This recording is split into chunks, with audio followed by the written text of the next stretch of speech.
Good evening, everyone. We are going to get started. I would like to first off welcome you all to our virtual Michigan Sea Grant Lake Superior Fisheries Workshop. We are thrilled to have all of you here tonight and can't wait to have this great program get underway. But before we get started, I did want to highlight some of our other virtual workshops that are happening throughout the state, not only this month, but into April. So as you can see, there's a full lineup with each having great programs with great information. So I highly recommend that you plug into those and register if you're interested in hearing more. Pamphlet gives you the full lineup of our virtual workshops that we have happening throughout the state. And the link to get to those registration portals is here in yellow, and Cindy is also going to drop it into the chat. So you can just click and go ahead and register for those if you're able to make it. All right, so as a land-grant institution that benefits from federal funding, MSU Extension is dedicated to ensuring that our educational opportunities, like this one, are developed and made available to all without discrimination. It is not only our mandate as an institution, but it's also our commitment. So we ask program participants, such as yourselves, to complete an optional demographic survey, like the one that you were asked to fill out when you registered for this event, to help us ensure that our programs are reaching the populations that we serve equitably. We would also like to take this time to acknowledge that the Great Lakes watershed is the ancestral, traditional, and contemporary lands and waters of tribal nations. We thank Indigenous peoples for their continued care for water and foodways in partnership with our communities throughout the Great Lakes. So before we get started, I wanted to give a little background on Michigan Sea Grant, who's hosting this webinar.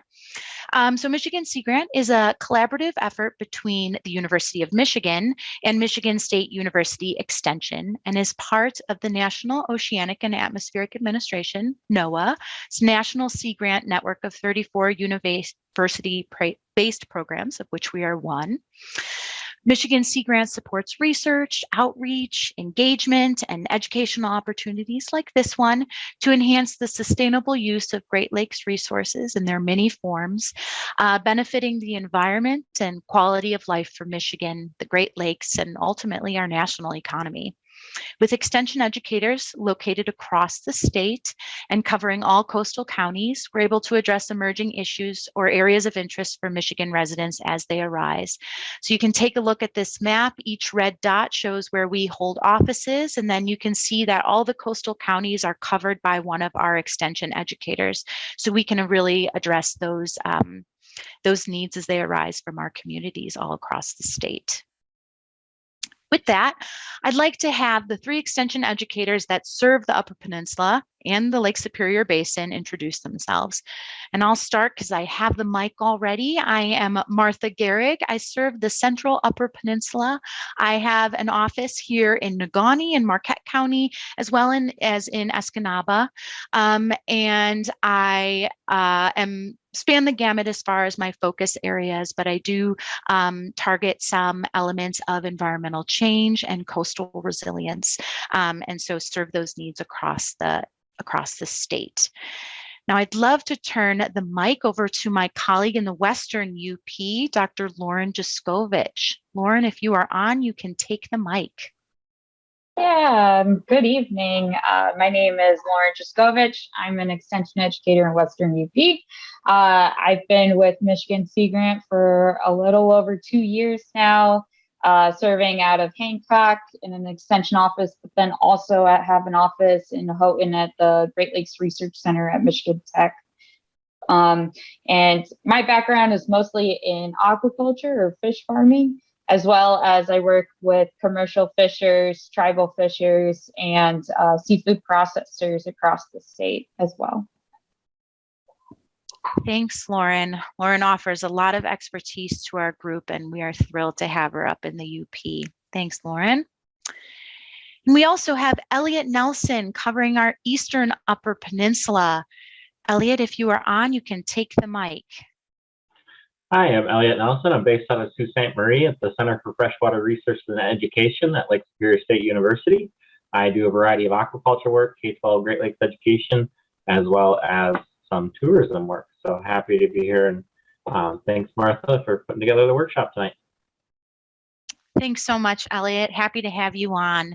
And also online to, oh goodness, with us tonight is Cindy Hudson and Geneva Langlin, who are communications specialists out of our MSU and our U of M offices, respectively.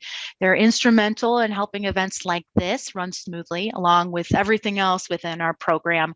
So I'd like to thank them at the outset here. Much appreciated, Cindy and Geneva. Now, we have an excellent set of speakers lined up for tonight. I am thrilled that each of them are taking the time out of their busy schedules or field work to take the time to be with us tonight. I am thrilled with the span of topics that we have and the folks who are willing to join us. But before we get to them and I turn the mic over, finally, I would like to mention that at the end of this Zoom webinar, you will be faced with the choice to fill out a short survey. I would so appreciate if you took a couple minutes just to give a little feedback on this workshop. Those few minutes and couple questions that you answer give me great feedback for how we can make this workshop better for the future. So I would much appreciate it. And if you could spare a few minutes, please do. But without further ado, I will stop screen sharing and hand the screen and the mic over to our first speaker, Sean Sitar from the Michigan Department of Natural Resources, who will talk to us a little bit about his work with lake trout satellite tracking. When you are ready, Sean, you can take the stage. All right, can you hear me? Sure can, and your screen looks great. All right, good evening. Tonight I'll be presenting results from a Great Lakes Fishery Commission funded study to study habitat use by lake char ecotypes in Lake Superior. So lake char is just another name for lake trout. And as you'll see with the results from the study, they truly are a char, which is a colder form of a salmonid than trout and salmon.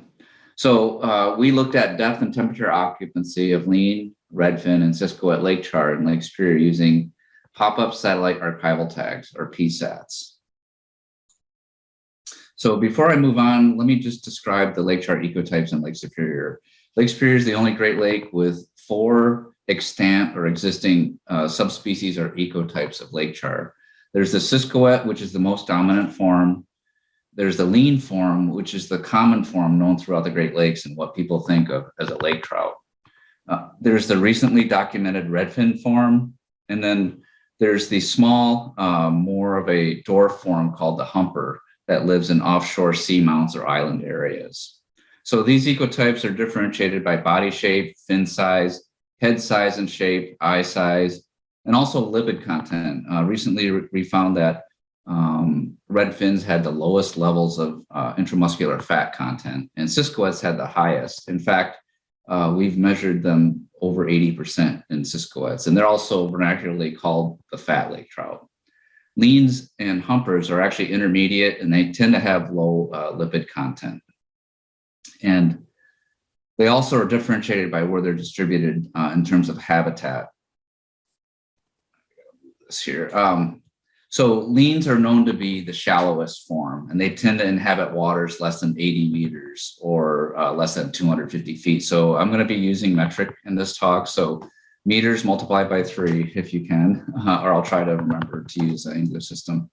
The Siskiwets are the deep water form, and then redfins and humpers are actually intermediate in depth. There's not a lot known about redfins, but we think they're similar to leans. And as I mentioned before, humpers live in offshore seamounts or island areas. So they're a little bit deeper than the lean ecotype. So our study was to actually look at habitat use, and we had 2 sub-studies. Our first part, which I won't talk about today, was actually to look to see if depth selection by these ecotypes, the way they're distributed in the lake by depth, is actually a genetic trait. So this is at nurture or nature things. So we actually had hatchery lean and Siskiwet lake char from another study that we reared in the hatchery from conception out to 9 years, and we tagged them with these PSATs and released them in Lake Superior to see if they actually just, the Siskiwets go deep and leans go shallow. And as a spoiler, that actually did happen. So I'll just leave it at that. The rest of this talk is actually going to be talking about the wild form of lake char. And we actually looked at temperature and depth preferences using the PSAT. We did not tag any humpers. As I mentioned, they're actually a dwarf form. So the tags we used weren't suitable for them. So what we used in the study was the PSAT, or the pop-up satellite archival tag, which is used in the marine systems for larger animals. But we found that this actually was suitable to use in the Great Lakes, and it's because of the freshwater release mechanism that I'll talk about in a minute. So the way PSATs work is we deploy them on the fish. They actually record measurements from the sensors at a programmed interval. So in our study, we programmed them for 4-minute and 15-minute intervals, depending on the mission. On the mission end date, the tag actually pops off, goes to the surface, and transmits their data to the satellites. However, given that Lake Superior is so small, as you'll laugh, relative to the oceans, I never thought I would say that, but after using these tags, it is actually smaller than the ocean. So these tags have had a habit of washing on shore and disappearing. So we actually went out and recovered those tags as soon as they popped and surfaced. And I'll talk a bit more about that. So the sensors on our tags measured temperature, depth, using pressure sensors, and also light level, which is measured by the solar panel voltage. And as I mentioned, this had a release section that had a small amount of gunpowder that released the tag. And this differed from the ones used in the marine systems, which relied on saltwater corrosion. So here's just a picture of us surgically attaching it to the fish using a harness that was used on salmon and other species in the marine systems. And then we followed the fish looking at recovery. And then we also had underwater cameras on off the ship to look at their behavior as they left the ship. So one thing I'll point out, one of the questions is, wow, that's huge. Couple things. We actually tagged a bunch of large fish in the hatchery and followed them for a long period of time to make sure that they were okay and their behavior wasn't impacted by the tags, as well as they were used on salmon in the marine systems. So we made sure, and also we looked at the weight of the tag, which actually is a bit less than the adult sea lamprey that is frequently attached to lake trout. So as I mentioned, we didn't rely on satellite data collection because it's really slow and expensive, and a lot of the tags would get lost if we waited. So we used radio direction finding equipment on a small vessel here pictured. It's the same type of equipment used by the military to locate enemy transmissions and things like that. So this has been applied with these tags and successfully. So once we get a position report from the satellite research satellite system called Argos, we get a position report of the tag and also the drift trajectory. With this information, we try to get the latest position report to get a mission package, and then we get a mission set up, and then we just go and recover these. And so we program these tags to pop around the same time so we can get them. One of the things we weren't sure about is where they would pop off. So, and I'll show a map later where they did. So that's the type of report we get. So recovering tags in Lake Superior took us to every part of the lake in different types of habitats. So you can see in clear open water areas, in fog, in island areas. This is actually one of the Huron Islands. We called this the fjord tag. There's actually a tag in each of these pictures. It's like finding Waldo. And then this is up by Big Bay. We call it the beach tag. And these are actually in good conditions, but we had some pretty harrowing conditions. And that circle indicates where the tag is. So it's about this, the visual target when we go out there. Once the radio direction finding equipment gets us in there, it's about the size of a ping pong ball. So we actually were pretty successful. So in our study, we actually had 4 missions that ranged from 3 months to 13 months. And one of the missions was actually executed in the Marquette area, and the rest of them were at Isle Royale, where all the ecotypes inhabit.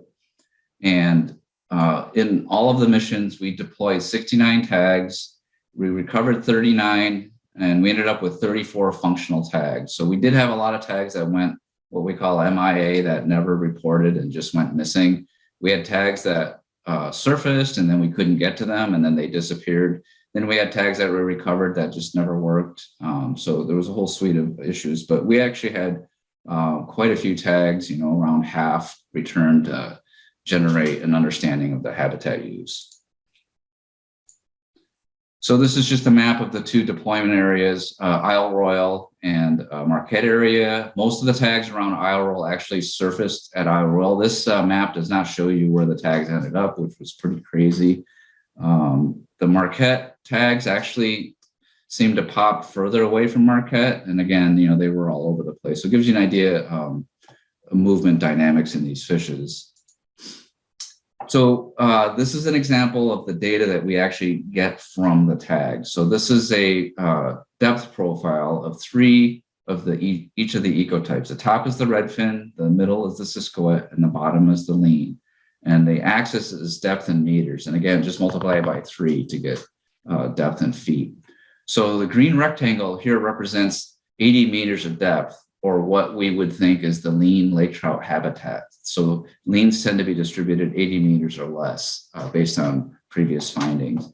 So this comparison just gives you an idea of what depth the different ecotypes are inhabiting. So redfins and leans, so redfins are on the top and leans on the bottom, tend to inhabit depths less than 80 meters. In fact, leans actually are shallower than the 80 meter benchmark. We find them less than 50 meters. So the Siskiwets, which is the deep water ecotype, actually inhabit very deep water areas. Here, the bottom of this graph indicates 250 meters, but we also find them at the surface and at intermediate depths. So this is an interesting finding that I'll talk about a little bit more. And the extensive movement dynamics in Siskiwets is something that I don't think anyone knew before. We just thought them as a deep water form. So with all of the tags put together and pulling the data, we generated this figure, which is the bathymetric occupancy, or the annualized depth distribution by month of lake trout ecotypes. So it's basically the habitat use in terms of depth on an annual basis of what we think these animals utilize. So the top is for the Siskiwet, the center figure is for the lean, and the bottom is the redfin. And the dashed line is that 80 meter reference line again. And these are called lantern plots, and it gives you an idea of the amount of time or amount of measurements spent at a certain depth. So the darker side of these lantern plots is nighttime and daytime distribution. So just looking at this, you can see that Siskiwets actually utilize the entire water column in Lake Superior.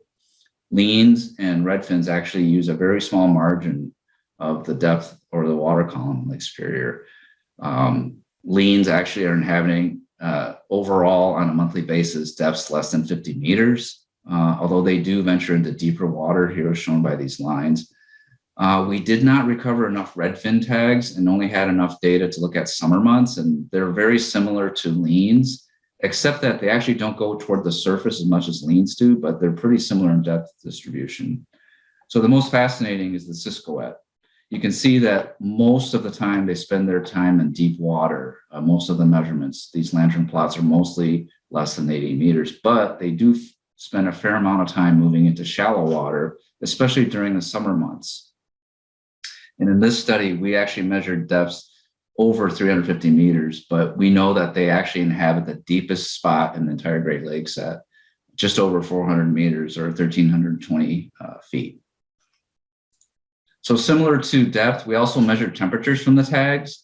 And this is just a temperature profile from 3 individual tags. The top is for the redfin, the middle is for Siskiwet, and the bottom is for lean. And the rectangular yellow block is a reference of 5 to 10 degrees Celsius. So 5 degrees Celsius is about 41 degrees Fahrenheit, and 10 degrees Celsius is about 50. So it's about 10 degrees Fahrenheit that we're looking at. And so both redfins and leans tend to inhabit a little bit warmer water than Siskiwets, but most of the time they're inhabiting really cold temperatures. Leans would be considered the warmest of all the ecotypes, showing some pretty warm readings during the summer months. Let's see. So again, putting all the data together to get thermal occupancy, which is, again, the annualized monthly temperature distribution of these animals in the system. So the top is for Siskoets, the center is for Leans, and the bottom is for Redfins.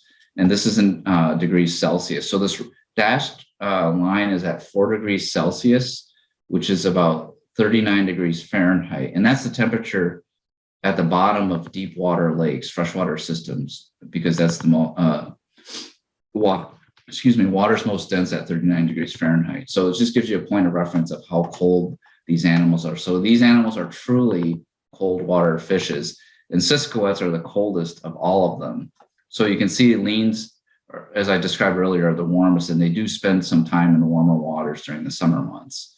I think what's most fascinating about this is looking at the winter months, which we didn't realize, is that if you look at the Leans here, these lantern plots show that there's a significant amount of time and measurements at 0 degrees Celsius during the winter. So that would indicate that the Leans are actually going shallow under the ice for part of the time. So as I mentioned, I think one of the most fascinating findings that we found was actually the wide variety of movements that we saw in Siskiwit Lake Char. We always thought of them as a deep water form, and they just be on the bottom. And that's only one part of their life history. We actually measured 4 distinct movement patterns or depth distribution patterns. So the first here on the left side here, this rectangle, represents what we call spawning distribution or behavior. We actually tagged a spring spawning stock of Siskoets that we discovered a few years back while we were at Isle Royal. And this behavior here with not a lot of variation in depth during the spawning period would be shown by this. Another interesting pattern we saw was this second pattern here at the surface during the summer, where they actually spent a lot of time at the surface with very little movement pattern, similar to spawning, but at the surface. And we think that's feeding in the diet of these animals that we've studied in another project. We find terrestrial insects and birds in their stomachs. And the third pattern that's really interesting is, I call it a yo-yo pattern, is this one in August where we see this up and down movement, sometimes daily, sometimes on multiple day patterns, where they're going from very deep water to the surface.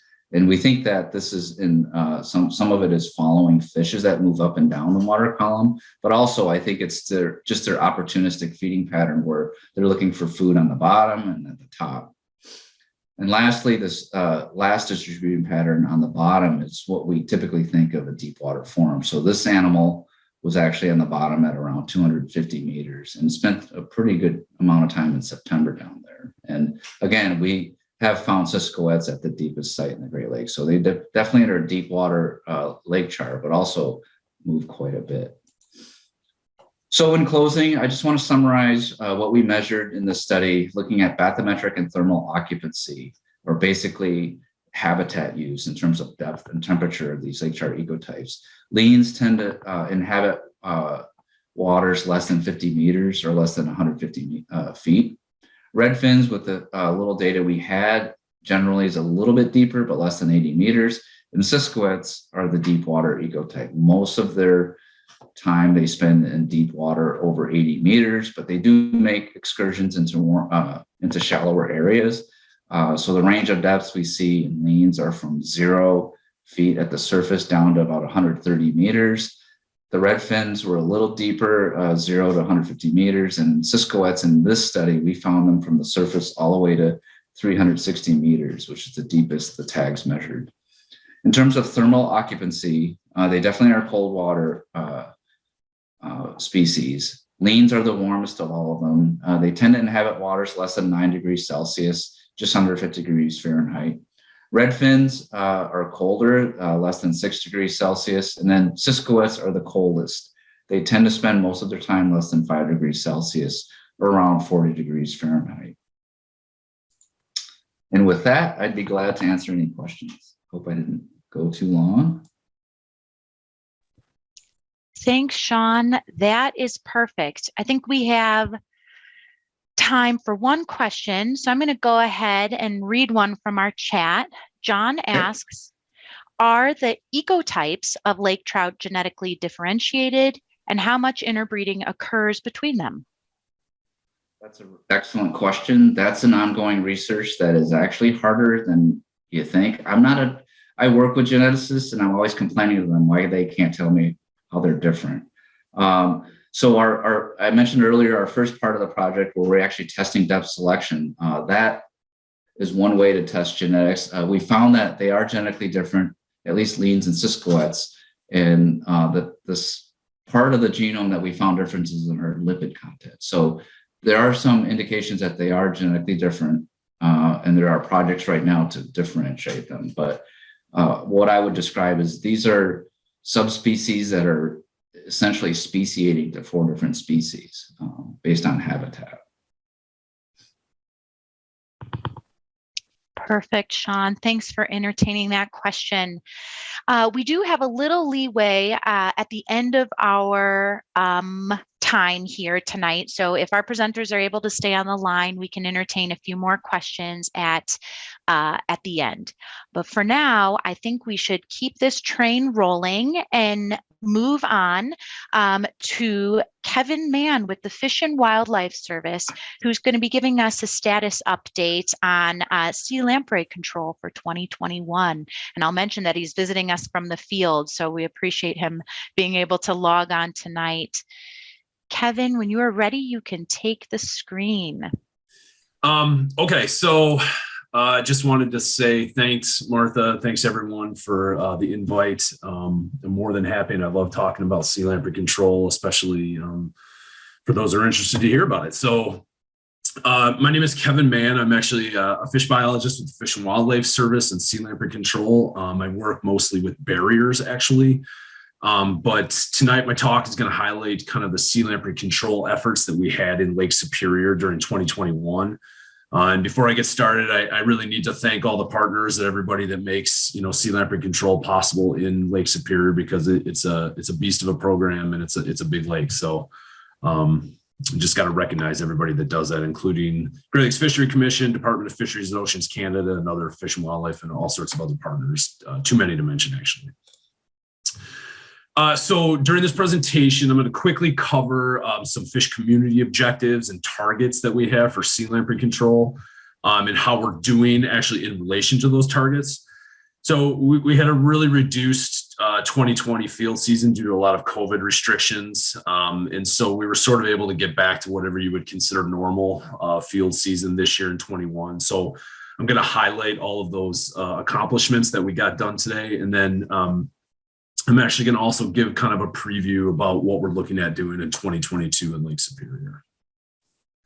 So really quickly, excuse me, the fish community objectives for sea lamprey were adopted in 2003, and those are to suppress sea lamprey to population levels that cause only insignificant mortality on lake trout. So insignificant mortality is defined as anything less than 5% of the annual lake trout mortality for Lake Superior. Now, the sea lamprey targets were adopted in 2004 to support the fish community objectives. Now, the targets that we monitor include fish wounding rates and also the lake-wide sea lamprey population indices. So the yearly targets that we're looking at sort of serve as kind of sea lamprey control programs report cards. So, it kind of tells us how well we're doing as a program. So the first of these targets, the wounding rate, is calculated from the average index estimates from a 5-year period from 94 to 98. And that's taken from marking rates of 5 marks per 100 lake trout greater than 533 millimeters. So this graph illustrates the sea lamprey wounding over time with those number of marks found in lake trout, but it also includes the 3-year moving average. One thing we always try to tell people is don't look at a particular year, kind of try to look at the 3-year trend and see what that looks like. So the 3-year trend is actually the fluctuating line. Now, unfortunately, we did not weren't able to calculate a wounding rate in 2020 because of our travel restrictions. And of course, the 2021 data is currently being analyzed, so I don't have that either. So the last data point that I can show you is 2019, which I think you can see my cursor is right down here on the end. But what I can tell you is the last 3-year average marking rate is at 5.7 marks, which is technically above the target, which is 5 on the horizontal line here. But what it shows is even though it's technically above the target, the overall wounding rates in Lake Superior have been declining since 2010, and they've been pretty relatively unchanged over the last 3 years. So the second of these targets that we look at is the adult index. So lake-wide assessments of sea lamprey are used to assess their status in the Great Lakes. These assessments were originally estimates of absolute abundance, but were later switched to estimates of relative abundance as an index. So rather than trying to calculate or figure out the spawning run sizes of every Great Lakes tributary, we switched to indices because now we only have to collect a smaller subset of index streams across the Great Lakes to be able to get those estimates. So the current target of sea lamprey, adult sea lamprey in Lake Superior is actually just over 10,000. It's about 10,400 right now. Now, as you can see in the circled spot here, the actual 2021 adult sea lamprey index for Lake Superior was actually 27,173, which is obviously larger than the dashed line, which is the 10,400 I spoke about. So part of the reason that we see such a dramatic increase in kind of these later years from around 2012, 2015, somewhere in there, is with the indices, you can have sort of an overpowering of the index if you have one river that sort of call it overperforms, if you want to, say it in that way. So the Brule River in Wisconsin is kind of overpowering the index right now. So what we expect to see though is Lake Superior was part of this targeted treatment effort. So it got a lot of extra lampricide treatments in 2019. So over the next few years, we would expect to see decreases in the adult abundance, in the upcoming years. So the sea lamprey wounding rates and the adult indices are just two values which kind of define the achievements of this entire program, which is really big. But to actually get us to get those two values, there's a lot of work that goes into that. And so I'll kind of describe what we did to get those numbers and what we do in the program to kind of battle sea lamprey. So sort of a simplistic description of the sea lamprey control program as a whole can kind of be broken down as sort of 3 portions. We have the assessment units, which are the adult and larval sea lamprey assessments. We have the lampricide control unit, and then we also have an alternative control unit. So it's a very simplistic way to look at it, but it kind of breaks it down into, kind of easier pieces to chew on, I guess. So as I mentioned before, the adult indice values are actually calculated from collecting adult sea lamprey. We trap them during their spawning runs. So as you can see from this map, there's 11 tributaries around the Great Lakes between Canada and the United States. In 2021, we actually captured 2,933 sea lamprey in those 11 sites. And based on those mark and recapture rates that we have from those 2,900 captured, that's where we come up with the lake-wide estimate of the 27,000 sea lamprey adults in the lake for Superior. So the larval assessment, the other portion of assessment is the larval assessment unit. And they're tasked with determining the presence, the extent of infestation, and the relative abundance of sea lamprey in Great Lakes tributaries, and specifically for this talk in Lake Superior. So the 2021 surveys, to estimate larval abundance, they surveyed 36 tributaries and 12 lentic areas. And mind you, this is both in Canada and the United States combined. They also did surveys to detect the presence of new populations around Lake Superior. And unfortunately, 2 new populations were found. They did search 33 tributaries, and the Pike and the Knife River out in Minnesota actually had new populations that were not found before. They do post-treatment assessments. Those were done on 14 tributaries and 10 lentic areas to assess how well or how successful lampricide treatment was.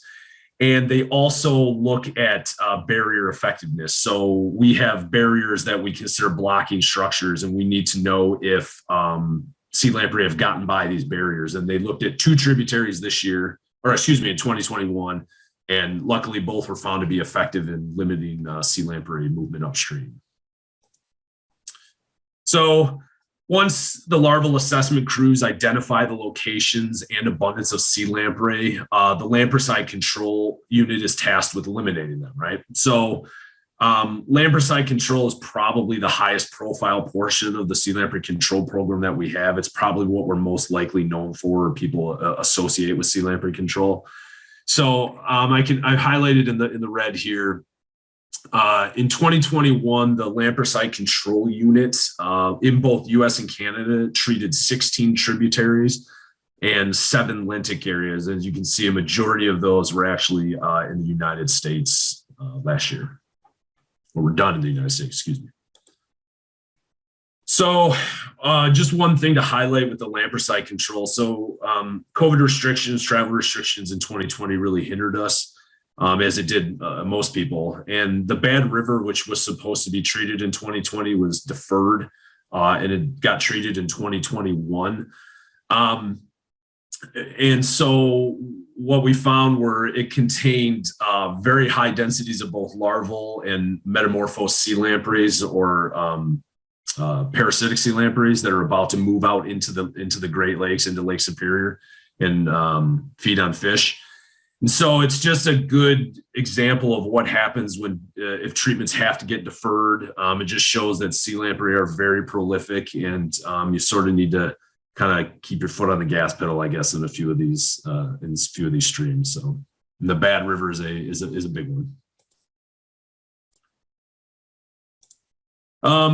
One other tool that the program has to stop sea lamprey are actually barriers. And this is this is what I am responsible for, and this is what I work on. So currently, barriers are the only alternate control method that we use in a management context other than lampricide to control sea lamprey.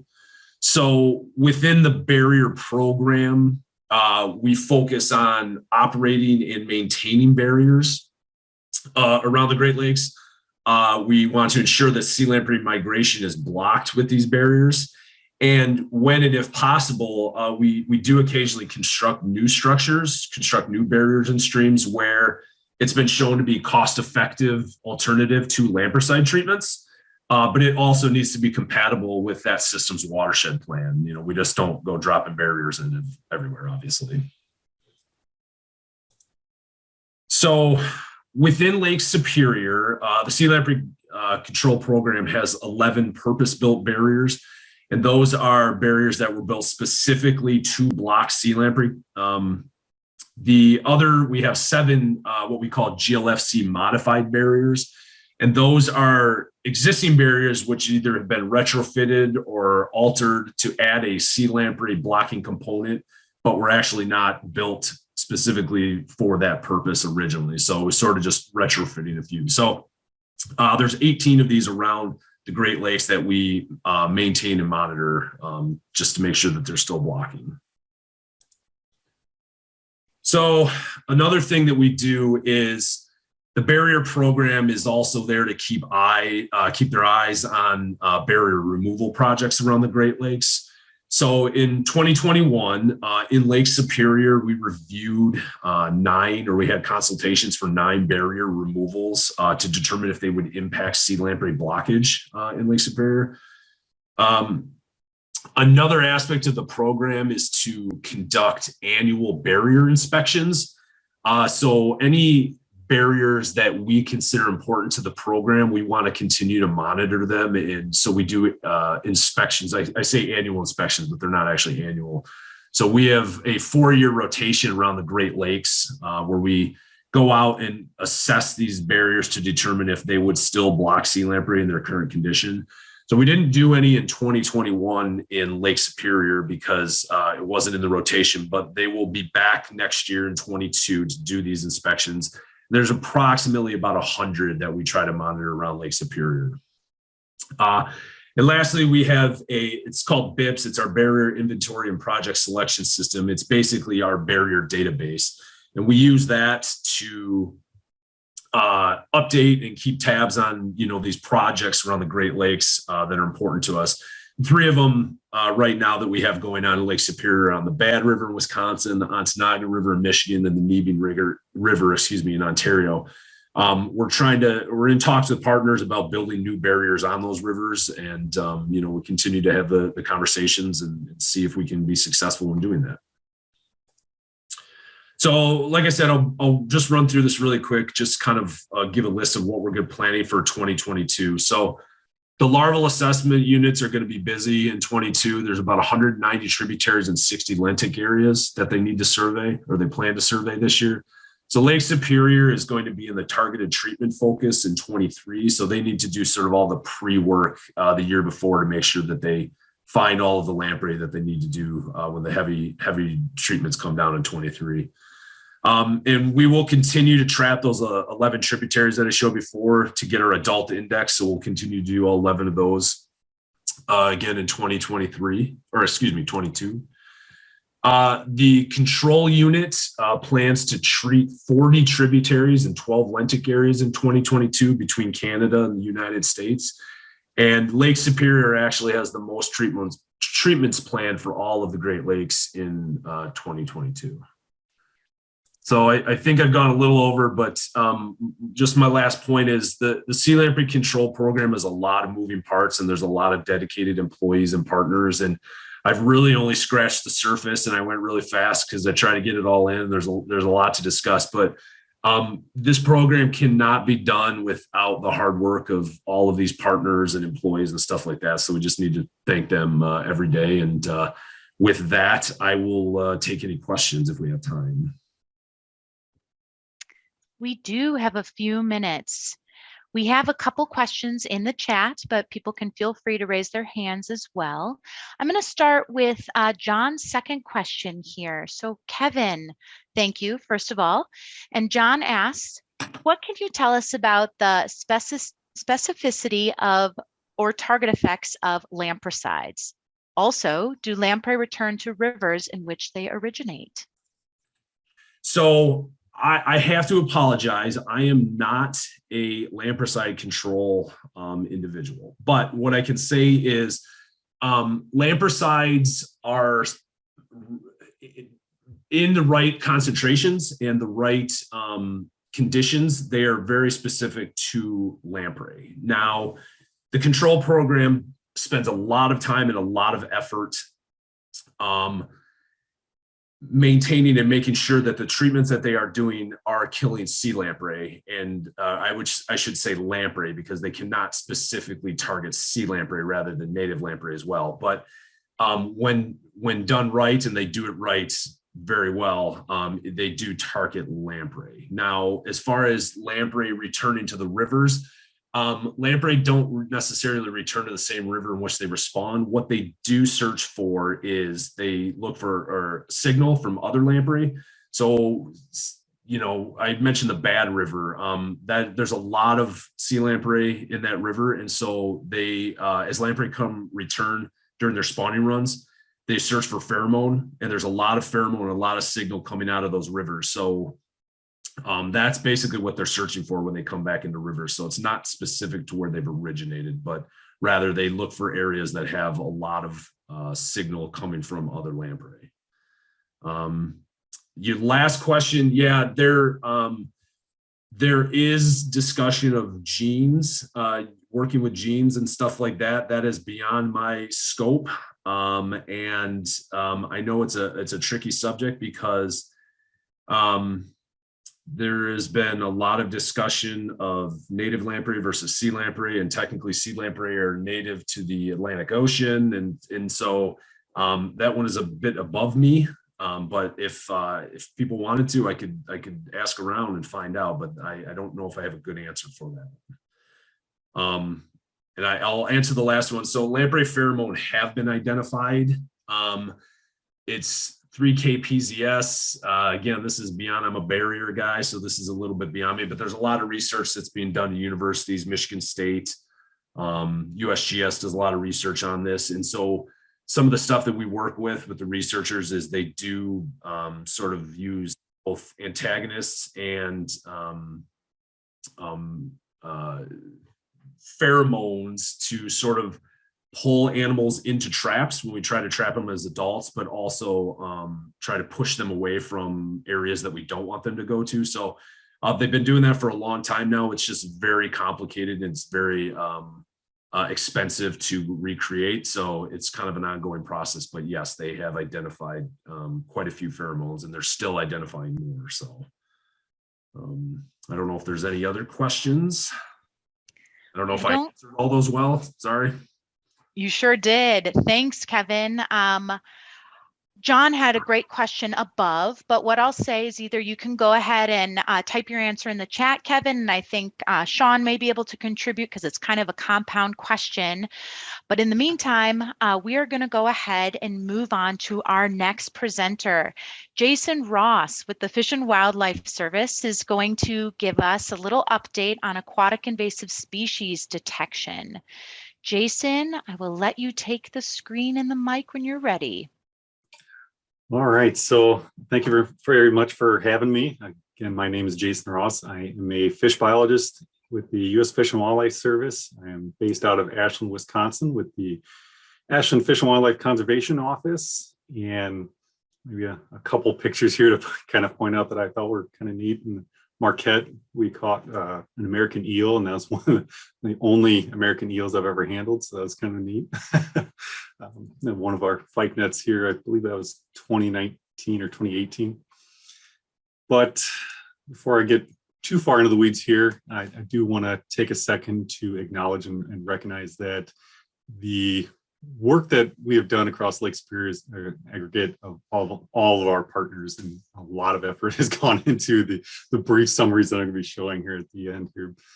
We have our partners on the other side of the border with the Ministry of Northern Development, Mines, Natural Resources and Forestry, Fisheries and Oceans Canada, our state partners from Minnesota, Wisconsin, Michigan, our federal counterparts with the US EPA, 1854 Treaty Authority, our tribal partners with Keweenaw Bay, Bay Mills, and Sault Ste. Marie, as well as our other Fish and Wildlife Service office out of Alpena that has come up and helped a few times over the years. So just recognize that, I am giving the presentation on behalf of the Fish and Wildlife Service, but this really is a representation of a very large effort across the basin. So to give the presentation, I'm going to give in kind of the format outlined in the 2012 Great Lakes Water Quality Agreement, specifically Annex 6 of the Aquatic Invasive Species, Section B3, and essentially developing and implementing an early detection and rapid response initiative that develops a watch list, identifies priority locations, monitoring protocols, sharing protocols, identify new AIS species, and lastly, coordinate effective and timely response actions. So to do this, hit the right button here. To do this, back in 2015, we put together an implementation plan for Lake Superior, where we went through some of the literature and the research to put together these list of species that have a high risk based on some of the climate matching and the habitat conditions in Lake Superior. But we also did that for macroinvertebrates. And based on the list that we put together, we were able to put together a list of gears that are going to be most effective for capture. And I'll expand on that in a little bit here. The next part was the priority locations. So we used a vector risk analysis to essentially rank each of the harbors across Lake Superior, primarily focusing on the US side. We used maritime commerce, agency activities, organisms and trade, fishing and aquaculture, canals and diversion, illegal activities, tourism, development, and water recreation, the whole list of them there, but assigned a value to kind of rank the significance or the contribution from each of those vectors. And in the map you see on the top here, the big red circles are the ones that we associate as a high risk or hotspot areas. And in addition to these 4 spots in the St. Louis River, the Keweenaw Waterway, Marquette, and the St. Mary's River, we also have the Thunder Bay on the other side of the border here. But to kind of dig into that a little bit more, maybe I'll go back for just a second, you'll kind of see that each of these areas are associated with areas that tend to have a lot of freighter activity or commercial maritime activities, but also seem to be more of the populated areas. And just to kind of dig into the ballast water here a little bit, these plots are broken up by domestic discharge and overseas discharge. And hopefully you can see the top okay. But for the Twin Ports, that receives a pretty large amount of ballast water, up and around the 15 to 20 million metric tons on a given year. And compared to two harbors, Silver Bay and Marquette, is pretty substantial. But if you look over here at the right side, the other, so all other ports combined are really just a little blurb compared to the Twin Ports. And we go to the bottom set of plots here. These are the overseas discharge. And you see again that the Twin Ports over in the St. Louis River, it receives a fair amount of that as well. But generally think about new invasive species as being this new exotic species from across the ocean or somewhere else. But we look at this plot here, which is the last domestic port of discharging vessel in Lake Superior. The large circles are the number of or the amount of water coming from these areas. And lower Michigan, western Lake Erie are areas that are pretty hot for invasive species. There's a lot that tend to be one of the first areas to get them. And thinking about, maybe I overstay that a little bit, but thinking about in terms of invasive carp, the big head and silver carp, we hear those a lot in the news. The invasional front is really not too far away from Lake Michigan. We in western Lake Erie, we do have reproducing populations of grass carp. So in the context of the amount of water that's coming into Lake Superior from these areas, it can be a bit alarming. The next portion was to develop a monitoring protocol, and working with our counterparts with the US EPA.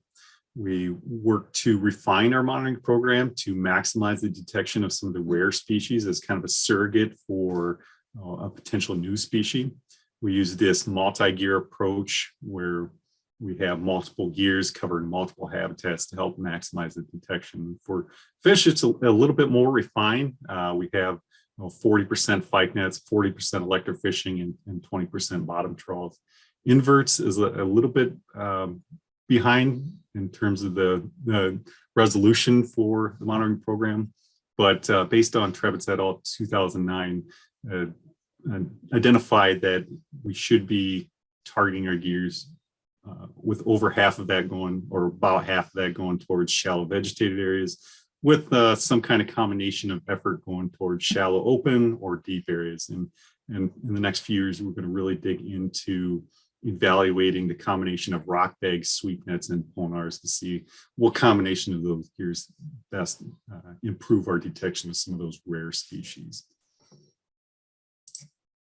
The last part of this is the communications protocol and some of the collaborations that we do. And I'm not going to get into some of the details of how we communicate externally. That could probably be its own presentation in itself, but at least internally, going through some of the steps that we take. The first one being maybe fairly obvious, that we do inform our project leader that we found a new species so that we begin some of the communications within the region. We do go through a process to confirm the identification of that species. So whether we send it out for genetics or send it to another taxonomist for verifying that species. And then we go through a process to determine the significance of the risk. So if we find a new species that is high climate match or matches the habitat and has a high risk of invasion, that'd be an urgent find, as compared to maybe an important find where it's a significant range expansion of about 50 miles, or routine where maybe a species that we're kind of just monitoring the potential spread and within less than 50 miles. And then based on the level, the significance of that find is going to play into how those external communications happen. And kind of just touch base a little bit in terms of the beyond just the monitoring. You know, we do a lot in terms of working with our partners to collaborate with monitoring, but even at a larger scale, the Fish and Wildlife Service plays a pretty large role in coordinating some of the conversations. There's the Great Lakes Interstate Prevention, Early Detection, and Rapid Response Group that is coordinated through the Nature Conservancy, the Great Lakes Fish Commission, through the Fish and Wildlife Service that does meet annually across the Great Lakes. This isn't just a Lake Superior specific conversation, but we talk about, you know, the monitoring findings throughout the season, some of the updates on the research, and as well as some of the rising concerns so that everyone's staying informed through the Great Lakes. But even at a more focused scale, we do have the Western Lake Superior AIS group that's coordinated through the Michigan DNR, and that's a little bit more targeted on the western end of Lake Superior. It does include Lake Superior, but also includes some of the inland lakes. And you start having some of the conversations about macroinvertebrates and the recreational boating and then moving around snails. It's a little bit more important and a little more focused. And it was primarily formed after the finding of the bloody red shrimp, which I'll talk about a little bit more here in a little bit. But the conversations there are pretty similar to where you have it at the Great Lakes Basin, you know, monitoring findings, research updates, and some of the rising concerns. So now I can jump into some of the results, just some brief summaries that we have for the fish. You know, we've been sampling since 2010 across Lake Superior, a pretty good span across the basin. But for the most part, based on our risk assessments, that we've mostly been focusing on the St. Louis River, the Thunder Bay, and the St. Mary's. So talk about the graph here in just a second, but just look at some of the numbers. You know, the total effort, we're over 2,200 units of effort. We've captured over 460,000 individual fish. That's comprised of 73 species. And to go through the plot a little bit, so this is the accumulation of species through time, and the yellow are the native, the blue are the non-native. And I've broken it out so that, and I apologize if it's a little small font here, but the St. Louis River, St. Mary's River, as well as Thunder Bay.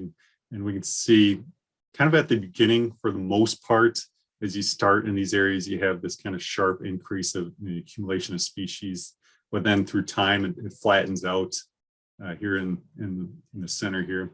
And then a couple things to note, 2018, we tripled our efforts in the St. Louis River by adding a seasonal component to our sampling. And so that explains a little bit of the jump that we had here in 2018 and 2019. I don't think I have to explain anything about 2020. And then 2021, we did kind of break away from our standard EDM a little bit and focus solely on the St. Louis River to conduct a 2-year study to evaluate how metabarcoding can help complement some of our traditional gears. And that was a fairly large effort that we put into just one system. And of just the 2021 effort, we ended up with over 177,000 individual fish. So of those 460,000, a pretty large proportion of that's just from one season of effort. And just to jump into some of these other areas, as I mentioned, we primarily focused on the St. Louis, Thunder Bay, and the St. Mary's, but we have put effort elsewhere, but not as intense. This is what I guess I'd call the western end of Lake Superior. So we have Black Bay, Chequamegon Bay, Nipigon Bay, and 2 harbors. And a couple things to point out. Again, these were few-year studies, so you do see these relatively sharp increases through that time span.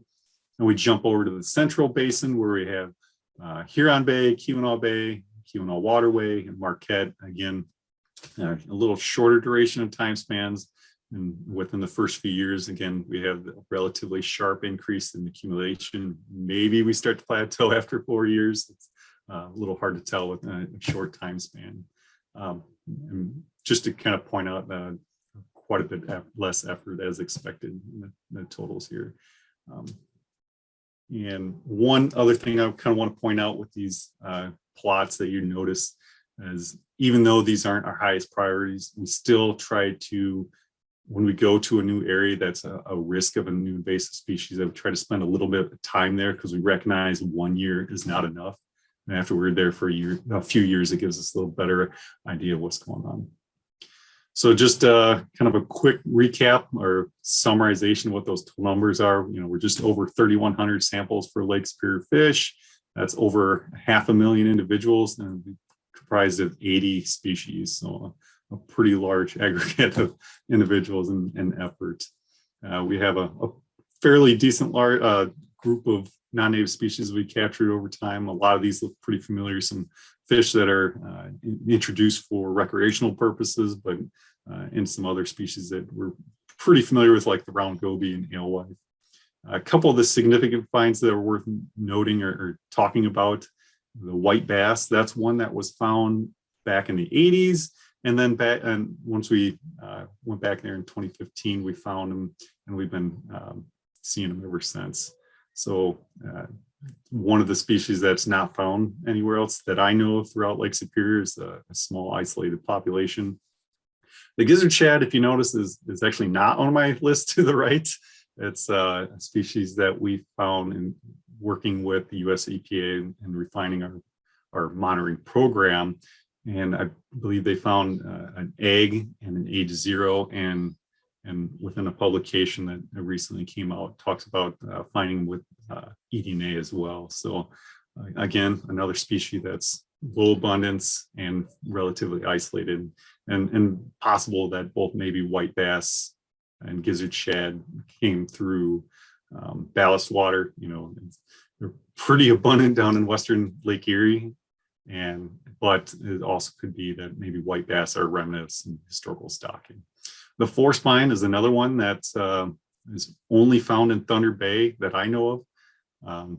And it's not caught very frequently. And I believe went quite a few years until 2018 before they started to pick them back up again. So just a few measures of the success of the program, just indicating that if there is a new species that does come to an area, that hopefully we'll be able to pick them up if they're small numbers and isolated in the area.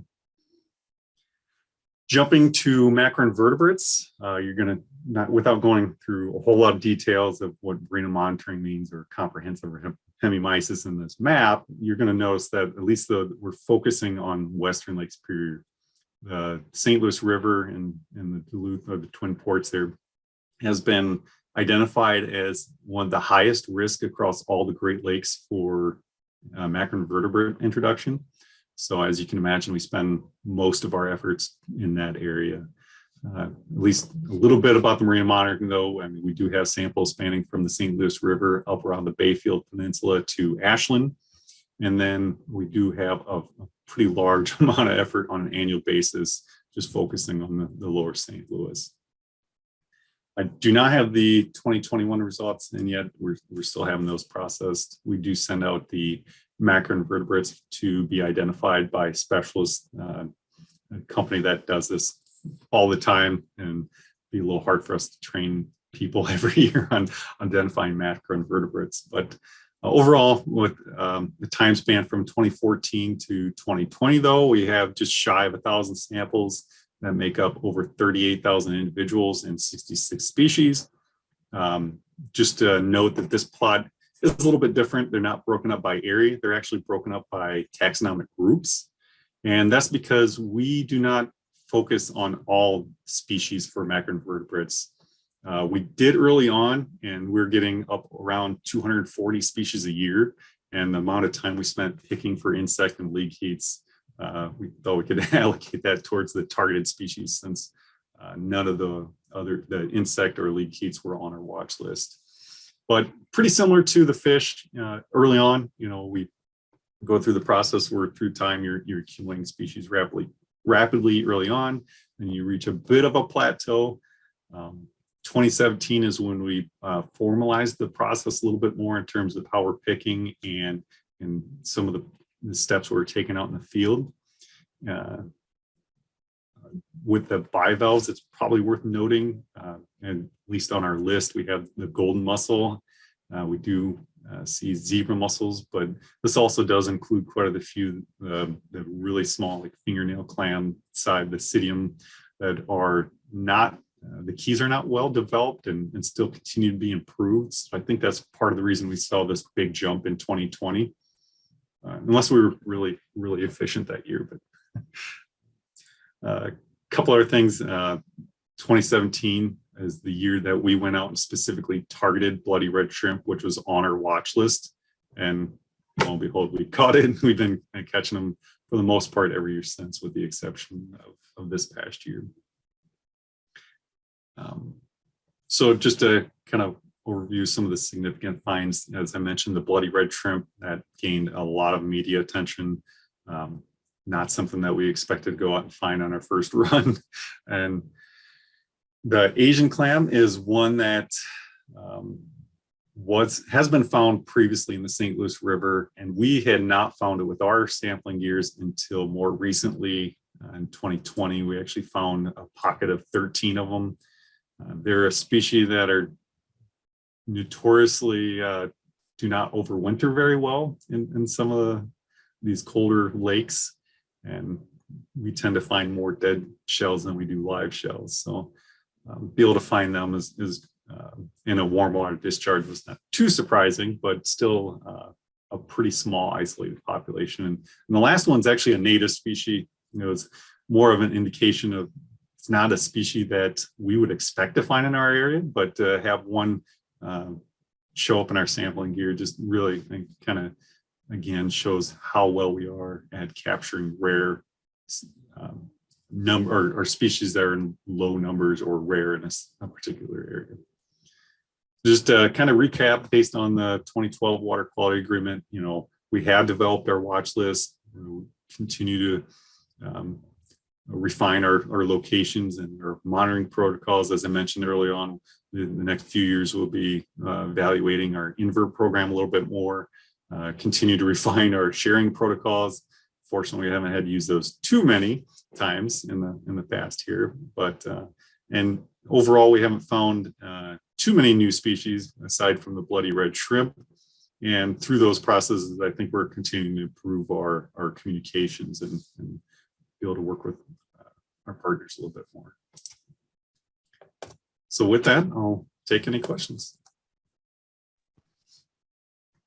Jason, excellent presentation. Really cool to get an insider look at your workflow, your internal workflow, to see how you prioritize some of these actions and methodologies. Really neat.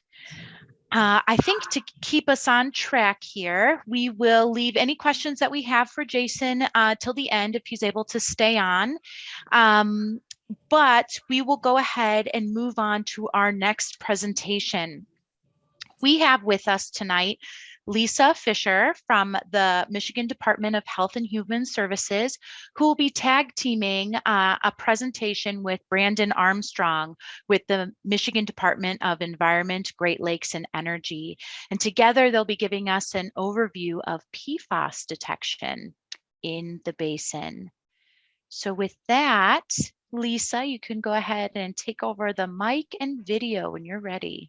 Yeah, so my name is Lisa Fisher. I'm a toxicologist with the Michigan Department of Health and Human Services. And tonight, Brandon and I are going to talk a little bit about PFOS, which is a type of PFAS as it relates to fish and surface water from Lake Superior and its tributaries. So Brandon and I work for different state agencies, but we work together on PFAS issues involving fish and surface water through the Michigan PFAS Action Response Team, which is also known as MPART. And so I'm within the Michigan Department of Health and Human Services, or DHHS, but I'm also part of the Michigan Fish Consumption Advisory Program, which Brandon and I are both a part of. The DHHS side of the consumption advisory program is called the Eat Safe Fish program, and I serve as the toxicologist for the Eat Safe Fish program. That program also covers wild game, but for the purposes of this talk, I'm just going to focus on fish. So to start with a little bit of a background on PFAS, PFAS stands for per and polyfluoroalkyl substances, which is a mouthful, so we just call it PFAS. So my main concern from my standpoint is fish consumption and how people might be exposed to PFAS through that route. But there are actually a lot of different ways that we can be exposed to PFAS. It's very ubiquitous in our environment. It's in a lot of the consumer products that we use, and it's in a lot of industrial and manufactured products as well. One of the major pathways that people can be exposed to PFAS is through their drinking water, if it's contaminated with PFAS, accidentally swallowing contaminated soil or dust is another pathway of exposure, as well as eating foods that have been packaged in materials that contain PFAS, and then use of consumer products. So PFAS is found in a lot of oil-proof or grease-proof products, as well as water-resistant and water-repellent products as well. And PFAS absorption through the skin is typically not a concern. We're mostly concerned with the route of ingestion, which includes fish consumption. So why are we concerned about this? We have the most knowledge about human health outcomes associated with two specific types of PFAS, PFOA and PFOS. So these are some of the human health outcomes associated with high exposure to those PFAS. And it's important to note that just because someone has been exposed at high levels to PFOA or PFOS doesn't mean that they'll develop these human health outcomes, just because there's a lot of different ways and factors that go into determining whether someone will develop these diseases. So to focus more on the Michigan Fish Consumption Advisory Program, on the whole for the state, there's 4 agencies involved in the Fish and Wildlife Consumption Advisory Committee. And they all serve different roles, but kind of come together in different ways to serve similar functions. So the Department of Environment, Great Lakes and Energy, also known as EGLE, runs environmental protection programs for the state. And they sample fish and wildlife for both human consumption purposes, as well as ecological health purposes. The Michigan Department of Agriculture and Rural Development oversees commercially sold or raised fish and wildlife, and they will occasionally sample fish and wildlife meant for commerce. The Michigan Department of Natural Resources manages both our commercial and recreational fisheries, as well as wildlife, and they sample fish and wildlife for a whole variety of reasons. And then finally, the Michigan Department of Health and Human Services, or DHHS, evaluates fish and wildlife data for human health purposes. And we use fish and wildlife data to set consumption advisories to protect public health. So to focus on the Eat Safe Fish program, the main goal of the Eat Safe Fish program is to provide information on the health benefits and risks of eating fish from the state of Michigan.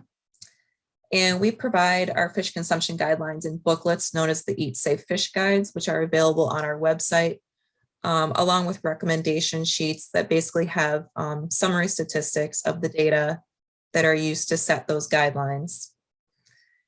We use risk assessment methods from the EPA and ATSDR, which is the Agency for Toxic Substances and Disease Registry. And this is similar to what other states use as well when setting fish consumption screening values. As new data becomes available in peer-reviewed literature, we think about how that may change our fish consumption screening values for different contaminants. And this is especially true with PFAS, as there's a lot of work going on right now, and we want to make sure that our fish consumption screening values are relevant with the emerging science. And we're also a part of the Great Lakes Consortium for Fish Consumption Advisories, which is a collaboration of fish consumption managers from the Great Lakes states. So to pivot a little more specifically towards PFAS in fish, we focus on PFOS because that is by far the most common PFAS found in fish. And it also has a high bioaccumulation factor. So from a toxicity standpoint, it's the one that we're most concerned about from a human health standpoint. So this gives an overview of our fish consumption screening values for PFOS. And what we do is we use the 95% upper confidence limit of PFOS values for a specific species from a water body to determine if a fish consumption guideline is necessary. So if that 95% UCL exceeds 9 parts per billion, we would start to issue a fish consumption guideline for PFOS. And once that level exceeded, or once the 95% UCL exceeds 300 parts per billion, we would issue a do not eat advisory for PFOS, either for the specific fish species that tested high or for the entire water body, depending on what other fish data we had and where the source of PFAS was coming from. So this is an overview of the fish consumption guidelines that we have for Lake Superior. And as you can see, legacy contaminants are still an issue for Lake Superior fish. You can see in that chemicals of concern column, it includes PCBs, mercury, toxaphene, and dioxins. And if you go over to the Michigan servings per month column, the 2X means that you can double the amount of servings if you trim away fat and prepare and cook the fish so that the fat is able to drip away. And that 2X only applies to guidelines where the chemicals of concern are lipophilic. So that includes, PCBs, toxaphenes, and dioxins in this case, because those are found in high concentrations in fat. That doesn't apply to guidelines where you have mercury or PFOS as a chemical of concern, because those are more protein-based and they don't sequester in fat. And then if you go down to the Siscoet guideline, you can see that it says limited for the servings per month. And what that means is we wouldn't want sensitive populations to consume Siscoet. And we include sensitive populations to mean pregnant and breastfeeding women, women who plan on having children in the next several years, children under the age of 15, and people who have health conditions such as diabetes or cancer. If someone doesn't fall under that one of those sensitive populations, then we recommend they limit their servings to 1 to 2 servings per year. And currently, it's not listed here, but we do have a precautionary advisory for smelt in Lake Superior. And that was originally based on Wisconsin DNR data. They collected smelt from Lake Superior, and they issued for Wisconsin a guideline of 1 serving per month. So we kind of issued a precautionary advisory based on the Wisconsin data. And then last year, the Michigan agencies, along with our tribal and federal partners, also went out and collected smelt from Lake Superior, the Michigan side of Lake Superior. And we found pretty similar results to Wisconsin's data. So we currently have that 1 serving per month precautionary guideline for smelt in place. And I included here some resources about the Eat Safe Fish program. We do have a website that you can visit. And on that website, you can find the Eat Safe Fish guides, which are broken up by the regions in Michigan. And we also have a page that includes the summary statistics that are included on the recommendation sheets, as well as the Michigan Fish Consumption Advisory Program guidance document. And if anyone has any questions, they can contact me. And this next half is for Brandon Armstrong. He wasn't able to join us tonight, so I'm just going to play his pre-recorded presentation that he gave yesterday at the GLFC meeting. So in 2021, we did a They're pretty working now? large-scale study Perfect. in the Keweenaw Peninsula of the Upper Peninsula. Well done, where Lisa. we hit many watersheds within that region when collecting surface water samples for PFAS analysis. So the map you see here, each circle is a surface water sample, and as you get darker in color, you have a higher PFOS concentrations here reported, parts per trillion. So the dark burgundy colored circles there indicate a sample that has a concentration greater than 12 part per trillion. And that 12 part per trillion is significant because that is the water quality value for PFOS. So any areas that we have surface water exceedances for PFOS or PFOA, we'd like to follow up to do additional monitoring to try to track down those sources of contamination. So that work is ongoing in this area. In 2022, we are planning on collecting samples throughout both the Two-Hearted River and Quamanon River watersheds. And this sampling was initiated based off of elevated concentrations of PFOS in fish tissue from a lake that's situated right on the border of these two water bodies. And we'll talk about those concentrations in a few more slides. If you're interested in any of our surface water data, I encourage you to visit the Michigan PFAS Action and Response Team, or otherwise known as MPART. Their website, if you just Google Michigan MPART, that'll pop up and you can click on the home page. And on the home page, you'll see a link for the PFAS information system, which will take you to the screenshot shown here. And that's where all of our surface water data is housed. In addition to the surface water data, that also has a layer for public drinking water supply PFAS data, as well as the locations of all of our MPART PFAS sites. And PFAS sites in this context are locations where we have groundwater PFAS concentrations exceeding the groundwater cleanup criteria. So one of my roles with Eagle is to coordinate the fish contaminant monitoring program. This program has two overall goals to assess contaminants in fish. The first and most important is to assess contaminants in the edible portion of fish. So that would be largely fillet concentrations. With some species like smelt, we look at headless and gutted concentrations. So that would be looking at data that may be of importance to fish consumers. So that data that's generated from this portion of the fish contaminant monitoring program is sent over to the Michigan Department of Health and Human Services and evaluated to determine whether or not fish consumption advisories are warranted. The second goal of this program is to assess both spatial and temporal trends. We have a couple different tools at our disposal to assess those trends. The first is to look at whole fish across the state. So we've been doing this for several decades now, looking at concentrations in whole fish at select fixed locations about on a 5-year basis to look at change of those contaminants over time. And then more watershed focus, we can either deploy caged fish or use passive samplers to assess spatial concentrations of contaminants across an entire watershed.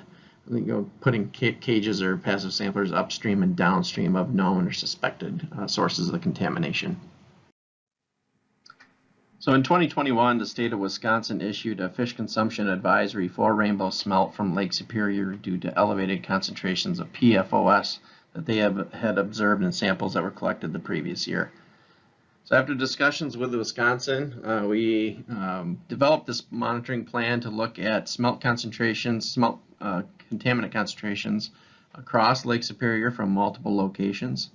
And as you can see pictured here, we ended up hitting up 7 general sampling locations for those Lake Superior smelt. And this effort was in coordination with both the Michigan Department of Health and Human Services, the Michigan Department of Natural Resources, the Keweenaw Bay Indian Community, Bay Mills Indian Community, and the U.S. Geological Survey. So there was a lot of effort going out last year to get these samples collected. And overall, the take-home message here is that PFOS concentrations in rainbow smelt from Lake Superior can be highly variable. Starting here in Quamanon Bay, the PFOS concentrations in those samples was 2.8 part per billion. That was the lowest that we had observed in smelt from these sampling locations. The highest concentration of PFOS that we saw in the smelt was over here off 14 Mile Point near Ontonagon. And the concentration in that sample was 112 parts per billion. So again, highly variable from anywhere from 3 part per billion up to 112 part per billion. And then the other point here is on the east side. This is trawls that USGS had conducted in Whitefish Bay. We composited with 2 samples. The first sample was looking at composites of those headless and gutted, so that's the edible portion concentrations of PFAS that people would be consuming. And the average concentration in that sample was 63 parts per billion. The other sample was left as whole fish, and the concentration in that sample was 185 parts per billion, so about 3 times higher in whole fish than we saw in the edible portion. So another sampling effort that we did last year for rainbow smelt was to look at 2 inland populations here in the lower peninsula. We selected Higgins Lake and Gull Lake because those are 2 highly fished water bodies for smelt. And the average concentration in Higgins Lake smelt was 34 parts per billion, whereas Gull Lake was 72 parts per billion. And so the take home here is that the concentrations of PFOS that we're seeing in those Lake Superior smelt really shouldn't speak to a significant PFAS source to Lake Superior, more so than it would speak to how bioaccumulative this particular compound can be in rainbow smelt. So for some reason this species is accumulating in much higher concentrations of PFAS than other species that have been tested. So for example, in Gull Lake, we have, while the Gull Lake is adjacent to a MPART PFAS site where we have contaminated groundwater, the surface water concentrations in warm water species like largemouth bass have shown relatively low concentrations of PFAS in those samples. So it was rather surprising to see the concentration of 72 parts per billion come back for those rainbow smelt. We haven't really quite figured out why smelt accumulate higher concentrations of PFAS, so that's something that's yet to be determined. But I just wanted to kind of highlight that while we are seeing high concentrations in Lake Superior, we really can't say that there's a significant source of PFAS to such a large water body. We have assessed other species of fish from Lake Superior and its tributaries for PFAS. We've looked at lake whitefish and lake trout in Lake Superior. We've looked at walleye from a couple of tributaries, as well as rock bass, yellow perch, carp, and smallmouth bass from tributaries over here on the east side of Lake Superior. This table summarizes both the range and average concentrations of PFOS in parts per billion from those species and locations that were shown on the previous map. Now the take-home message here, without getting too caught up in the weeds of the data, is that generally speaking, fish from both Lake Superior and its tributaries that have been tested for PFAS have relatively low concentrations of PFAS, the exception being those rainbow smelt that we previously discussed and those 2 water bodies at the bottom of the map. So Silver Lead Creek is near Gwinn. It's adjacent to an MPART PFAS site where elevated surface water PFAS concentrations have been found. And in 2017, we found elevated concentrations in brook trout from that creek. And then the second water body is Pike Lake over in Lewis County. We just recently got PFAS data back for this system and found elevated concentrations of PFAS from several species of fish in that lake. And that's what triggered the 2022 surface water sampling in both the Tequamanon and Two Hearted watersheds that we're going to conduct this year. So we're going to try to figure out what the source of contamination to Pike Lake is and whether or not nearby water bodies have been impacted. So just to wrap up, the 2 really main take-home points here. First is that the majority of the surface waters that we've analyzed for PFAS have met our water quality standards for PFOS and PFOA. So thinking back to that first map that I shared, there were just a few, maybe a handful or so of water bodies where we had PFAS exceedances. So we're going to continue to follow up on that data to try to track down those sources of contamination. And then the second take home here is that the majority of those fish that we've analyzed from Lake Superior and its tributaries have had relatively low PFOS concentrations, the exception being those rainbow smelt that seem to accumulate much higher concentrations of PFOS than these other species, as well as those 2 inland water bodies, again, Silver Lead Creek near Gwinn, Pike Lake up in Lewis County. Silver Lake Creek, the contamination source is known, and the Pike Lake's contamination source is currently unknown, so we're going to be doing some follow-up monitoring in those watersheds to try to track down that source of contamination. And with that, I believe I'm ready for questions. Thank you.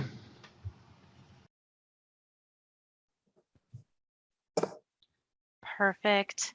Thank you, Lisa, for getting us back on track there, especially on short notice for taking the reins. So I really do appreciate it. Lisa, I do have one question for you, and I encourage folks to put any questions in the chat if they have one. How often are the Eat Safe Fish guidelines updated, or is it on like a needs basis, say for the rainbow smelt that that popped up high here recently? Yeah, so we usually update our Eat Safe Fish guides annually. We're working on getting the 2022 guides published right now. They're just going through final approval at DHHS. But if there's a guideline that pops up that's either like a do not eat advisory, we issue that immediately, or if it's something that's kind of like a high priority, like the rainbow smelt data from Wisconsin when that came in, it's kind of on like a need to know basis.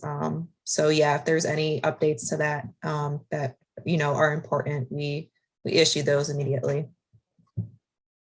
Perfect. Thank you for fielding that. Again, I encourage anybody with questions, go ahead and type them into the chat. Either Lisa can field them, or I put Brandon's contact information there if you need to address something directly from his presentation. Thanks again, Lisa. Thank you. We are going to go ahead and move on to our final presenter of the night. Joshua Slesher is from the U.S. Fish and Wildlife Service, and he is going to give us a status update on lake sturgeon. Joshua, you have the floor. All right. Yeah. Thanks, Martha, for inviting me. And I do have a little slow internet, so I'm going to turn my video off, but I at least wanted to turn it on and say hi to everybody. Again, my name is Josh Slesher, and I'm a fish biologist with the U.S. Fish and Wildlife Service at the Ashland Fish and Wildlife Conservation Office. And today I'll be giving you a quick update on two of the different projects that I'm involved with. The first is our 2021 Lake Superior Lake Sturgeon Index Survey. And this is a survey that also occurred in 2011 and 2016. So it's on a 5-year rotation. And then the second half of my presentation, I'll give you some initial results from our Lake Sturgeon Acoustic Movement Project. And there we're looking at movement of sturgeon along the south shore of Lake Superior. So many of you are probably aware that lake sturgeon is one of those species that suffered some pretty drastic declines in abundance during the 1800s and early 1900s. But over about the last 20 to 30 years, there's really been a strong focus on rehabilitating these species. And so a lot of work's been going on over the last 20, 30 years. And these two projects that I'll talk about are just really, the tip of the iceberg when it comes to sturgeon rehabilitation. So I'd like to start off my presentation by showing that the Lake Sturgeon Index Survey really is a lake-wide cooperative effort. We have agencies on the Canadian side, we have United States, state and federal agencies, and then we have a whole host of tribal and First Nation natural resources departments that have contributed basically during all 3 rounds. So really this list encompasses most of the fishery agencies that work on Lake Superior. While I've got this picture up, I'll just point out that you can see the nets that we use for the index survey. They're 1,000-foot nets, and they fill up a large fish box, so they're pretty big nets. And I'll talk a little bit more about this in a slide or two. So here's a map that shows the 19 current and extirpated populations in Lake Superior. And these are the tributaries that are the focus of rehabilitation efforts. And they're also the same locations where we do the index survey. You can see that I've got them roughly grouped into 3 different regions: the northern, the western, and eastern regions. And this is based off of genetic similarity. I'll point out the icons that I'm using. So the green circles are tributaries that have current populations. The red squares are extirpated populations. And then we've got 2 locations that have been reintroduced through stocking, and those are at the St. Louis River and the Ontonagon River. Because this is a Michigan-oriented presentation, the tributaries in Michigan are the Ontonagon River, the Sturgeon River, and the Chiquaumenon River. The Montreal is also right on the border. But you'll notice that for the Sturgeon River, I've got 2 different dots, and that's because the Sturgeon River enters into Portage Lake and the Keweenaw Waterway. And this survey is designed to be in the main Lake Superior, so that's why we don't survey within the waterway itself, but we survey in Lake Superior proper. So in Lake Superior, we've developed several measurable criteria for how we want to determine if we're meeting our rehabilitation goals. And Kevin Mann kind of touched on the FCO indicators, the fish community indicators. But for sturgeon, we've actually developed 2 of them. And the first FCO indicator is looking at adult abundance, and the second one is looking at measurable recruitment. So our indicator for sturgeon for adult abundance, we want to see 1,500 total adults in a total population, or we want to see 400 adults annually in a spawning run per location. The indicator that the index survey really focuses on is looking for measurable recruitment. And here we have a target to meet of 0.5 geometric mean catch per unit effort. And we're really looking at those younger sturgeons. So we're focusing on those ages between 4 and 8 years old. But we also want to see similar trends in other complementary lake sturgeon surveys. So in Lake Superior, we also have some other measurable criteria set forth in the Lake Sturgeon Rehabilitation Plan. And some of the criteria we use for defining a self-sustaining population are, again, 1,500 mature adults in a common tributary.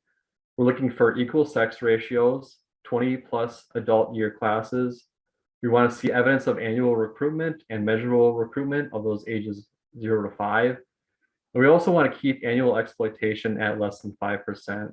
So again, you can see those 2 green check marks showing the criteria that we're really focusing on for the index survey. So before I jump right into the results, I do want to go over real briefly the survey methods that we use for the index survey. So I showed you the net a couple slides ago, and the nets we use, they're 1,000-foot long, they're monofilament, and they have 3 different mesh sizes. Those are 4.5 inch, 8 inch, and 10 inch. And all the nets that we set, we try to keep them between about 15 and 50 feet of water. So this really is a nearshore survey. And also at each location, we have a target for 16 net sets, and you can see that vertical dashed line in the figure there. So for the next 4 figures, they're all laid out kind of the same way. So I just want to briefly go over how they're laid out here. And you can see I've got each of the tributaries, again, grouped by the genetic region.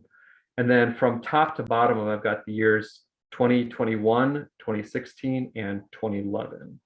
And so what you see here is our netting effort for all locations in all those years. And what you can see is that generally in most locations, most years, we were able to meet that target of 16 net sets per location. We did fall short in some years, and some of the reasons are for because there were some bycatch issues at some locations. There's also challenging weather and boat malfunctions that do pop up. But overall, over these last 3 rounds of sampling, even though we did fall a little bit short in some areas, I'm more than pleased with the effort that all these agencies have put out. So here's a slide that shows our total catch, not accounting for any of those differences in effort. And you can see on the top right, in 2021, we caught a total of 480 lake sturgeon. And that was actually quite a bit higher than some of the other years at 303 and 365 lake sturgeon. And so as you look at the figure, the one point that really stands out is the really high catch at the Gauley River. In 2021, there was roughly 170 sturgeon caught. So it's kind of head and shoulders above everything else. But some of those other locations where we still catch a fair amount of sturgeon are at the Bad River, the Ontonagon River, south entry to the Sturgeon River. Catch quite a few fish at the Pick and the White, the Mishpacotton, and you could probably even throw the Batchwana in there as well. I do want to point out though that there's 2 locations where we haven't caught any sturgeon, and that's at the Nipigon and the Gravel. And then there's also a couple locations where we're looking at just single-digit catches, such as the north entry to the Sturgeon River, at the Pigeon River and the Tequamanon. So one thing that this figure doesn't really get at is separating out those age 4 to 8 fish, which is what our FCO indicator is geared towards. So here's a figure where I've subsetted that data out. And what you can see is the dashed vertical line at that 0.5 mark, which is our target to be greater than. And you can see that at the Bad River, the Ontonagon River, the Black Sturgeon and the Wolf, Pick and the White, Mishpacotton, and Goulie. These are the tributaries that generally had CPUEs greater than that 0.5 mark.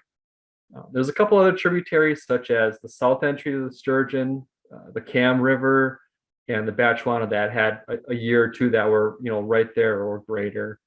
But one of the things that I also took out of this figure is that the catches within a location among the 3 years seem to be pretty consistent, meaning that there seems to be pretty consistent recruitment if it is there. The one exception might be at the Ontonagon River, but I think the stocking program that we've got there could be driving some of those annual differences. But as I was looking at all this data, I wanted to simply ask, are we meeting this FCO indicator of greater than 0.5? And so what I did from here was I summarized it even a little bit further, and I combined all years together.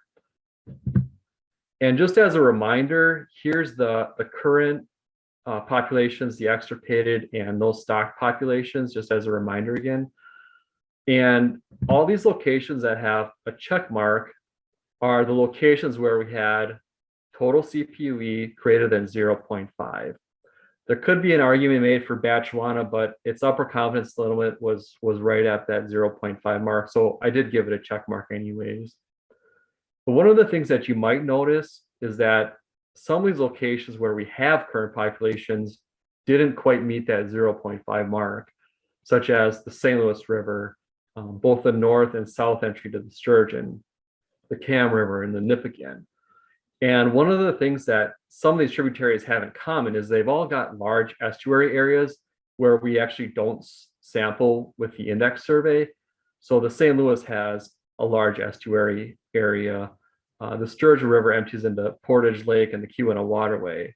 And we know that there's a river resident population that uses the Cam River. And so this is where I think it's important to bring in other surveys to help assess recruitment of these populations. And we can't solely rely on this lake-wide index survey to give us everything. But as we look at Lake Superior as a whole, we have a mixture of populations that appear to have good recruitment, but also a mixture of some populations that don't have very much recruitment at all. And so I'm going to kind of stop there for my index survey talk. That was just a real quick summary of some of the results we've seen there. And I'm showing here a couple of those age 4 lake sturgeon that we caught off the Ontonagon. And so it's these small guys that we've really been targeting in the index survey. And so I'm going to quickly move on to the second project I've been working on, and that's our Lake Sturgeon Movement Project, looking at how these fish are moving along Lake Superior South Shore. And this is a project that we started back in 2016, and we started it because we had some fairly general questions about, how are these fish moving in Lake Superior? What are the areas that they prefer to use? We also had some more specific questions, such as are these fish returning to the same tributary that they were born in to spawn? We know there's a lot of stocks that use Chequamegon Bay, so we wanted to understand that a little bit better. And then we've also got a pretty large rehabilitation program going on in the Ontonagon River. And so we also wanted to better understand, if adults are returning to the Ontonagon River and where are they actually going to spawn. And so these are some of the questions that we were hoping to answer with this project. You can see that the project is fairly long. It's supposed to extend until about 2028. So we're somewhere about halfway through it. And currently we've got about 200 lake sturgeon that are tagged for the populations that use the Bad River, the Ontonagon, and the Sturgeon River. And so the way that this works is that each of these sturgeon receives what we call as a V16 acoustic tag. And it's a tag that's got a 10-year lifespan. And you can see in the picture here, Henry is inserting one of those tags into the abdominal cavity of a sturgeon. And the tag itself is about the size of a tube of lipstick. And then after the surgery, the fish gets 2 or 3 sutures to seal up the wound. And we send it on its way. And the sturgeon are a tough creature, so they handle the surgery actually very well. But then the way that this works now is that tag sends out a ping, and then throughout Lake Superior, we have an array of acoustic receivers, which you can see in the picture here. And so as that fish is swimming around, sending out pings, these acoustic receivers are listening for those pings. And if they encounter a fish, they'll record the tag ID number and give it a timestamp. And so on a lake-wide scale with these receivers all around the lake, we can better understand how the fish are moving. And so here's just a quick picture of all the acoustic receivers that have been put in Lake Superior over the last, say, 5 or 6 years. So it looks like there's a lot of receivers, but again, this is multiple years worth of effort. But over the last 4 years or so, we've started to see some general patterns for how these fish are moving. And we've seen some of the fish that orient around the St. Louis River.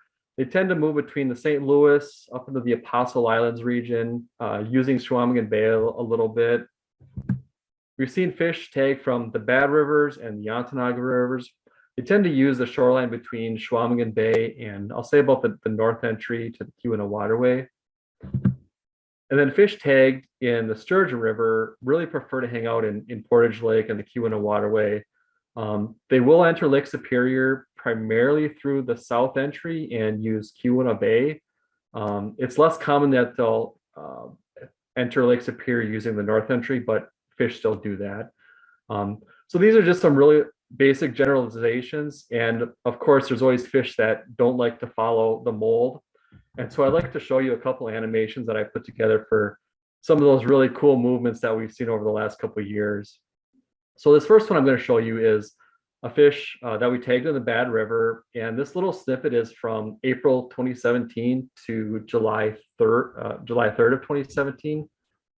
And I'm just going to play this. And you'll see that it makes many different spawning runs entering in the Bad River. So in April, it made one full spawning run. In mid-May, it made a second spawning run, and then later May, a third spawning run. It also entered for a 4th time, 5th time, 6th time, and 7th time into the Bad River, each time going back to Chequamegon Bay. So one of the things that we really learned from a simple animation like this is that we had been using a hydroacoustic unit to count the number of sturgeon on their spawning run. But obviously you can see that if we're trying to count sturgeon moving up and down the river, if one fish moves up and down 7 times, that's really going to throw off our estimate. So we learned pretty quickly through an animation like this that the hydroacoustic monitoring is really not a good way to go for sturgeon monitoring. So here's another animation of a fish that was tagged in Chequamegon Bay, but the genetics assigned it back to the St. Louis River. So I'm just going to start this one and I'll talk through it with you guys. So it was tagged in 2017 in Chequamegon Bay, and really no surprise, it ended up moving back towards the St. Louis River. I do want to note that these are interpolated movements. So this is kind of our best guess of what we think the fish did. Definitely not exact movements.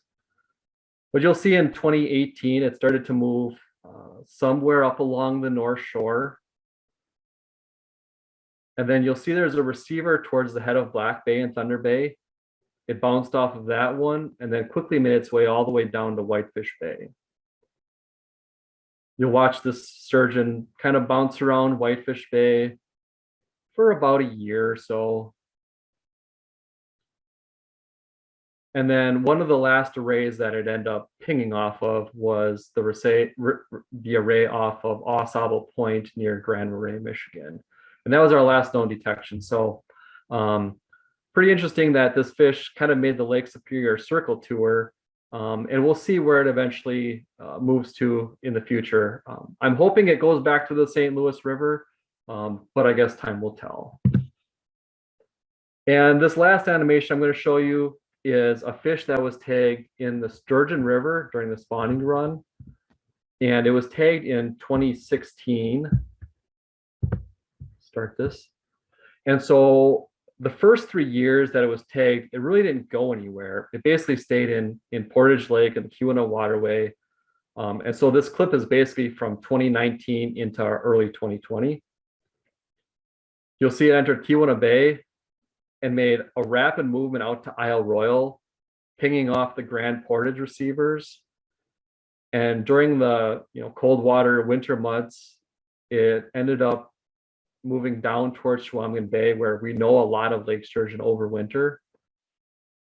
And then towards the spring of 2020, this sturgeon ended up moving out of Chequamegon Bay, and you'll see it ping off the St. Louis River receivers and started making its way back towards the North Shore somewhere. So one of the things that I take away from these animations is that these fish are capable of making pretty large movements and making them pretty fast when they want to. Now, certainly this isn't typical of all lake sturgeon, but it really shows what they're capable of doing. And I think it's just pretty cool to see some of that. So I'm going to end my presentation right there with a couple pictures of some lake sturgeon we caught in the index survey and some of the acoustic tag fish we got. So if there's time, I'll take some questions, Martha. That sounds great. Thanks so much, Josh. Those animations always get me. They are so cool, especially that second one with the circle tour.